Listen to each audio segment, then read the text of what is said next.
can't get infections. I can't get sick. I regrow my organs in a matter of seconds. I can regenerate a liter of blood every 10 seconds. My limbs aren't an issue either. I have what can be best understood as a massive healing factor. I've always had it, the healing factor.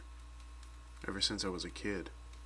I've never scraped my knee, never caught a cold, never had to go to the nurse, and never broken a bone, despite participating in various sports. Everybody initially assumed I had a strong immune system or was simply lucky. I went most of my life believing I was just a lucky guy. When I went in for my vaccinations, the doctor said my skin was unusually thick, and they had to inject me quickly and remove the needle even quicker. I never even got drunk, no matter how many shots I took. I never got even tipsy, nor did I ever vomit. I always attributed that to some sort of immunity. Nothing I smoked in my teens got me anywhere either.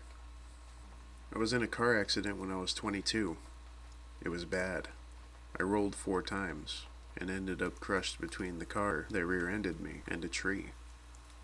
The car was totaled, and I should have been too. I thought I was dead when I saw my shattered leg begin to crack and force itself back together. When the blood that poured out of my head suddenly became a trickle, then nothing. What eyesight I had left in my eyes came back just as quickly. Doctors called it a miracle that I walked away from that accident. Most that had to be done was cutting me out of the car. I knew what I saw, but the doctors told me I was probably just hallucinating from the accident. When I didn't have even a little whiplash in the morning, I went to the hospital. I thought I was in shock, and I wanted to make sure nothing was wrong. Not even a bruise. The doctor sent me home that night, and when I got home, I needed to be sure of something. I grabbed a kitchen knife and cut into my left index finger, just enough to cut through the very tip of the finger. It hurt like hell, but, as I suspected, the bleeding only lasted for a moment, and the tip was back. It looked exactly like the old one, and I knew I wasn't hallucinating since my disembodied fingertip was still on the counter. This should have been the discovery of a lifetime, and for a brief second it was. I ran to the hospital and chopped my finger off in the lobby.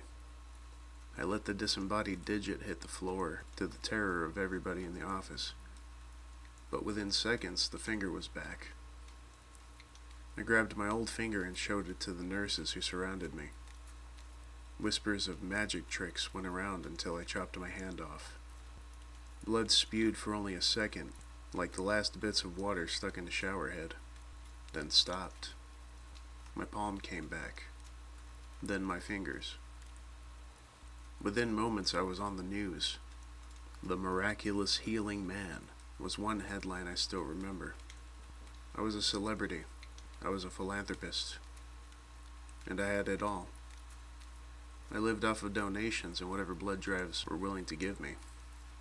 I ended the blood crisis. I have O-negative blood, so I can give to anybody. A lot of my days were spent playing video games while a nurse tracked how many blood bags I produced in 8 hours. Occasionally, the nurse would have to phone a friend to get more bags. If I drank a lot of water that day, well, they'd fill up quite fast. My body healed around the needles, so prying them out was a bit of a chore. Eventually, I discussed it with the nurses just to keep the needle in there. It honestly wasn't worth the hassle. And since I declared this my full-time job, it wasn't like I was worried about what work would think. Sleeping with it in was a bit weird, but you get used to it. When I got a call from one of my many nurses who serviced me asking if I was willing to personally donate my kidney to her son, I didn't know what to do. At that point, I wasn't sure if I could or couldn't regrow organs. I had a bit of a crush on her though, so I went through with it. According to the doctors, the biggest complication regarding the surgery was figuring out how to actually keep my body from closing up the incision. They just had to have somebody constantly scraping the area with a scalpel to keep it open, alongside keeping me pumped full of anesthetics, as my body fights them off quickly. All in all, it was a success, and by the end of the day, I was back home giving blood again. I went back the next day and, yep, I had 2 fully functioning kidneys. There wasn't even a scar left from the incision. That's when a doctor entered the room and sat down with me. An 8-year-old boy needs a kidney. Are you willing to go through the surgery again? I didn't think, I just agreed. Later that day, the boy had a functioning kidney in him, and I wasn't left with any less than what I started with. They kept me in the hospital overnight. I wasn't sure why they never made me before, but I didn't really care. With all my donations, blood and organ-wise, paying for the surgeries or hospital stay wasn't an issue. At this point, people still donated money to me directly, and I didn't mind losing a day of blood donations.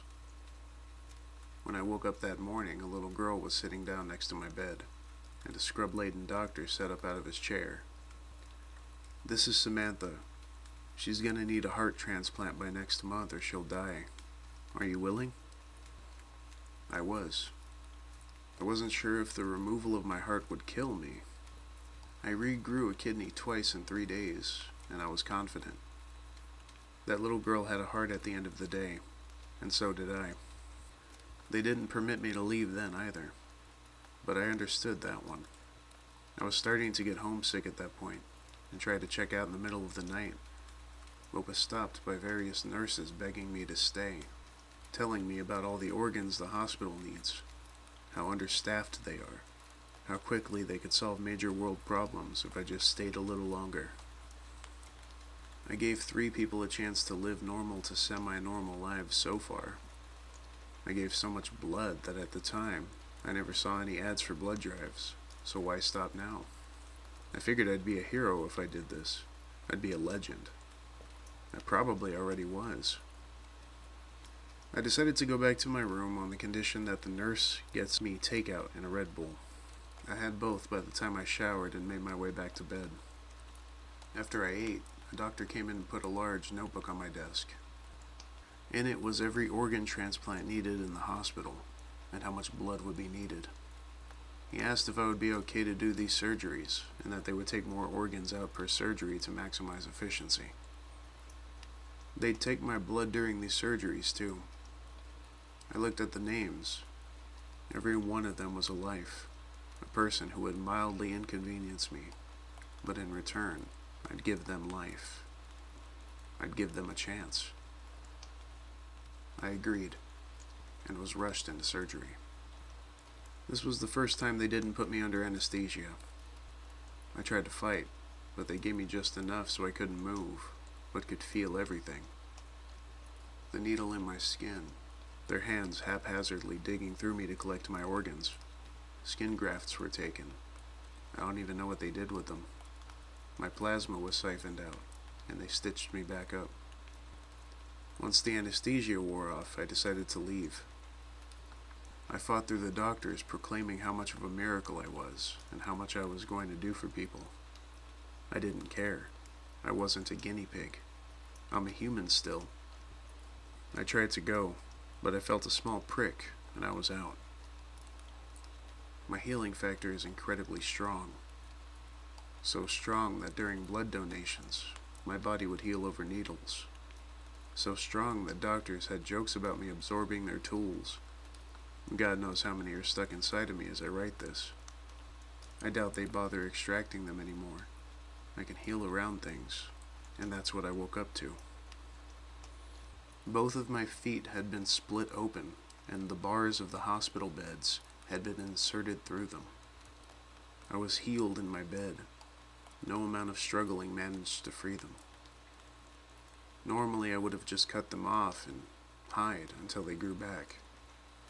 This was a hospital room. There was no equipment around me since I couldn't get sick, and there was nothing to free myself with. Day after day I was rolled into rooms, given barely enough sedatives to keep me from moving too much, damaging my valuable organs.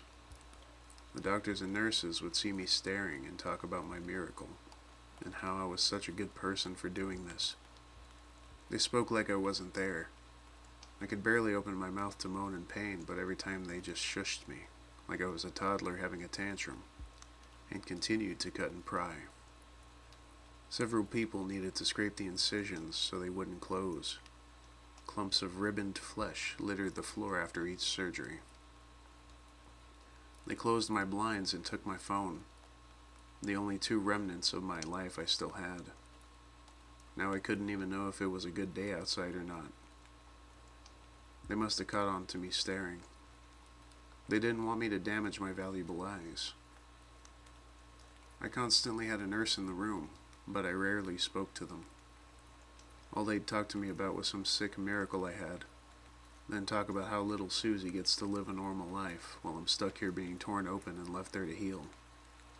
They even stopped sewing me up. They didn't want to waste any resources, so they just left my empty cavity open to heal over. Have you ever smelled blood? Probably, yeah. Have you ever smelled your own organs? Have you ever smelled what should have killed you? Seen what should have done you in for good? God. Why was I given this ability? I don't even know what year it is anymore, what day it is, or how many of my organs litter the general populace. How many people have I saved? It's all a number at this point.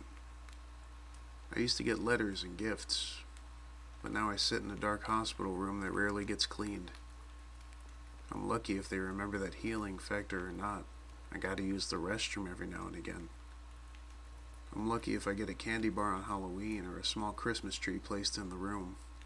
I'm lucky if they remember I'm still alive. During one of my surgeries, as I was staring into the fluorescent lights, hoping that maybe it was the light, I overheard a conversation, and finally, some unfamiliar pain. You get used to being ripped open and torn into. I wasn't used to this pain. It was a novel. The one thing I had left was pain. But at least it was something new. I looked down as they began to cut into my leg, tearing it off roughly.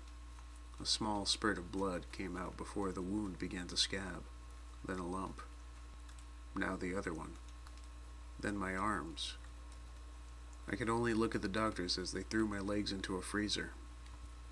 One of the nurses began to speak. Do you think it's really going to make a difference? As long as we don't tell them where it came from, do you think starving children care? At this point, I think I was so jaded that the idea didn't seem strange. I existed as a living organ factory. How much worse is it to be an infinite food source? They started taking my legs at least once a day, my arms twice. I guess my healing factor has limits. My legs take an entire day to grow back when my organs are damaged, and whenever my legs begin to heal, they get cut off again. I don't fully understand my healing factor, but I understand the following. I can't age. I can't get sick or have infections. I don't need or eat much. But it heightens my abilities, and people who get my donations don't get my abilities. I do know a few more limitations. If my entire body is very heavily damaged, my body will focus on the most important organs like the heart rather than healing my legs. Without food, healing slows, and now I know of another. I waited until my arms were back to write this, and I'm missing a finger. My other hand is much smaller. It looks like it belongs to a 9-year-old instead of me, however old I am, but it is stuck onto the arm of an adult man. Constant removal and healing must have damaged me. That's why I'm writing this. That's why I'm posting this. I want people to know where the organs are coming from. I want to find a nurse or somebody who can impersonate one to shoot me, right in the head, where you know it will kill. They haven't touched my brain, and it's my one hope for death. It's the one unknown I have. It's the last hope I have. Don't slit my neck. It'll just heal. Nothing along those lines will work. I need to be shot dead, or just shot. I need some closure. Either I'll know that I can't die and I'm stuck like this, or it won't be my issue anymore. Last night I managed to pickpocket a kind nurse who was willing to get close enough to me to allow me to steal it. I can almost assure you right now that when they do eventually figure out I have a phone, they'll find a way to make sure nobody gets close enough to me to steal another. I know I'm selfish. I want to get rid of what could be a life source for millions. I've given so much. I think I deserve just one thing. I don't know if it will even work, but please, somebody shoot me. At the very least, it'll let me know that there's no way out of this. At the very least, I'll have that bit of closure. So please, if you're a nurse or other medical professional, ask for the man who regrows organs. If they take it to me, please don't hesitate. Shoot me.